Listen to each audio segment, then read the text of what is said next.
All right, thanks, everybody. Coach Gates is going to start with an opening statement before moving on to questions. Well, first of all, credit Ole Miss. They were on a 3-game losing streak, and at the end of the day, they were able to get a second half lead with the areas of points in the paint. They shot 30 free throws in the second half. 22 of those were from points, and they were 3 for 4 from the three. And that kind of negated our momentum. It's hard and difficult, especially the first 8 points or the first 4 calls to get them to the free throw line. But we knew coming out of halftime what was going to happen because they shot 0 free throws in the first half. We just couldn't negate and not foul in those situations. Our guys did get to the foul line, which is credit to our aggression. We did have a positive assist to turnover ratio. But we had some costly turnovers that led to 5 of their points. But I'm proud of our team. We held the lead for 19 minutes and 16 seconds to their 17 minutes and 59 seconds. And, sometimes the ball bounces a certain way. And in that second half, the ball bounced a certain way, and we wasn't able to get those loose balls. And, again, I credit Ole Miss and Coach Beard and his program. All right, questions for Coach Gates and Sean East?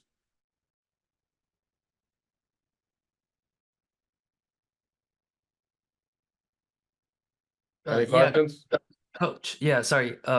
Coach, you look at kind of the defensive approach tonight. Y'all, Ole Miss had a lot of threes in the first half, and then second half they started attacking the paint a little bit more. What kind of adjustments did y'all have to make defensively to kind of counteract that?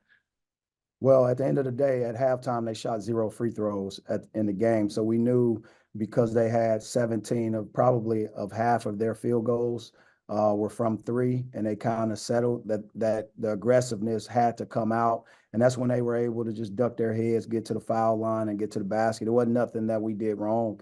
They made contested shots and obviously came away with foul shots. I thought our guys forced some turnovers in there and did a great job. But ultimately, those couple loose balls that we didn't get, they ended up getting. Coach, what do you think it was that changed during that 19-point swing that Ole Miss had in the second half from y'all being up 10 to them leading by 9? They scored when the clock was stopped on the free throw line. In a half, 20 minutes of play, they shot a free throw. They shot 30 of them. So that's the difference. 30 free throws in 20 minutes. I mean, that's a free throw every 30 seconds. 40.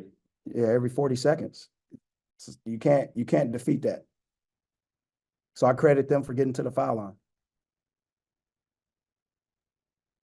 Coach, what do you kind of think that you all need to do to kind of, prevent teams from getting to the free throw line that much? I need to have a whistle and not call the fouls. That's what I think is the best remedy for it. They drew fouls. I can't predict that. That's the referee's discretion on what they think is a foul or not. I thought Bates did come away with several aggressive plays to the basket that he did not get foul calls on. I do know that. A guy that averages 20 points a game, close to, in play, he was aggressive in the basket, no different than the other plays, and he just didn't come away with the whistle. But I thought our guys did a good job ignoring and playing through a road crowd, which was a great crowd.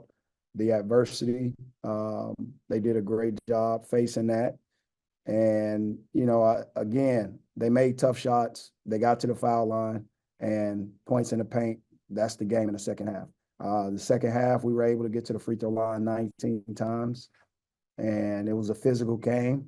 I thought Ole Miss decided to stop shooting jump shots, duck their head and play physical, and we were doing the same thing, ducking our heads and playing physical. We only shot 11 threes, guys. 11 threes, only 8 turnovers.